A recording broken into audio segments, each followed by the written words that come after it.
I recorded a 45-minute video about the Collatz conjecture a day or two ago, giving my personal take based on 4 years of studying it.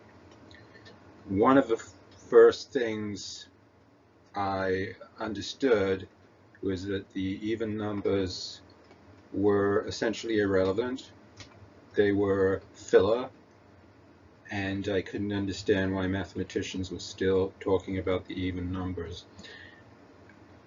So I studied the odd numbers only, and I came up with the function you see here.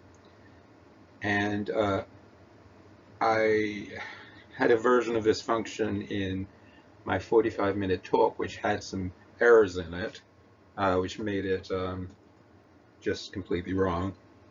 So I thought I'd just review this function and actually show you how it relates to a sequence and how it creates an input-output table. So we understand that the function has 3 operations, and they are very simple. They take any number, and if that number plus 1, if that odd number plus 1 is divisible by 4, we perform the first operation. If that's not the case, we see if a number minus 1 is divisible by 8. If that's not the case, we do the third operation, which is to subtract 1 and divide by 4, or multiply by 1/4. So yeah, the first operation is 3/2, which is 1.5, and the second operation is 3/4, which is 0.75. So it comes down to those 3 operations, and these have some interesting properties. The most interesting is that you can actually dispose of the congruences. Only one of these can produce a whole odd number.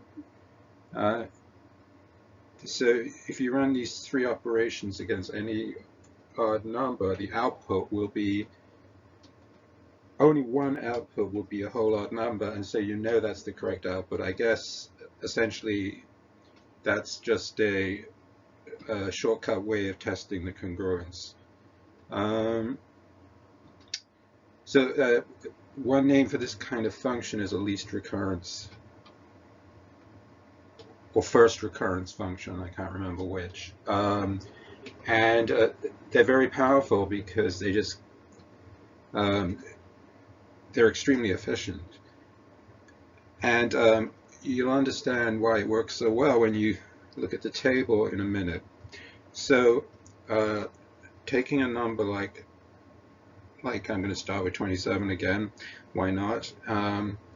27 is in column A in the input, and so if you watch the other video, I refer to ABC as these 3 operations, or these three operations as ABC. So 27 is under the A column because 27 plus 1 is 28, and 28 is evenly divisible by 4. So you get 28, and you multiply by 1.5, and you get 42, and then you subtract 1, you get 41, which is under the B column in the output. And yeah, so the output shows the congruence of the output number, which is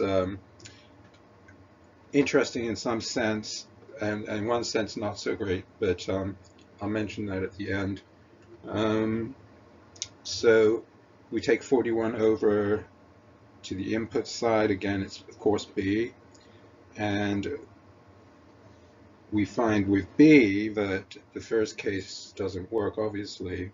We add 1 to 41, we get 42, and that's not divisible by 4. Obviously 40 is evenly divisible by 4, so 42 cannot be.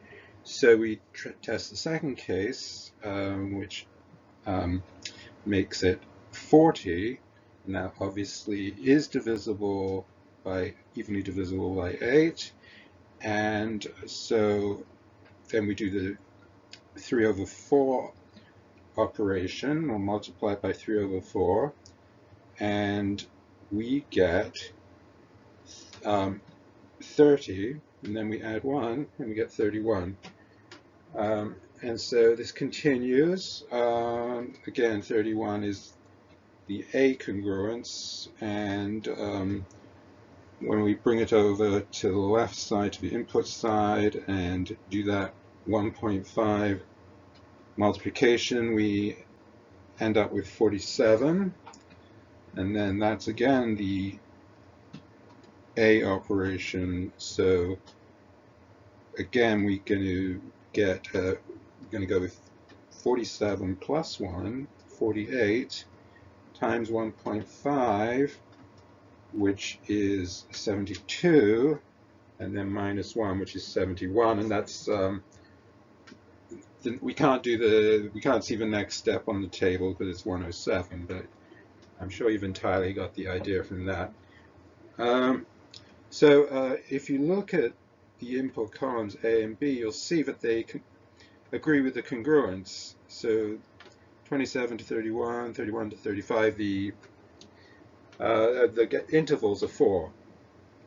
And similarly under B, the intervals are 8. And then under C, again, the intervals are 8. But remember, the C case is the catch-all case, or the other case, corresponds with mod 2, but only after trying the first and second cases. You'll also note that the number of integers under the A column are twice those under the B column and the C column, so the frequency of that multiplication by 1.5 is twice as much as B and twice as much as C. Ratio is 2 to 1 to 1. On the output side, again, you're going to see that ratio. What you don't see here is that in the C column in the output, every odd number is represented. It's not that they're, no. So I'm saying that wrong. They're not all in the C column. They're exactly as you see them there, but if you moved all the odd numbers into one column, you would see that everyone was included. So you got 7, 9, 11, 13, and so on. And I think that's a very, very important fact, because that means every odd number is in a convergent sequence. If every odd number is in a convergent sequence, there cannot be a divergent sequence. Presto, there cannot be an infinitely divergent sequence. And it even puts into doubt the possibility of a loop. So that's a very, very important observation.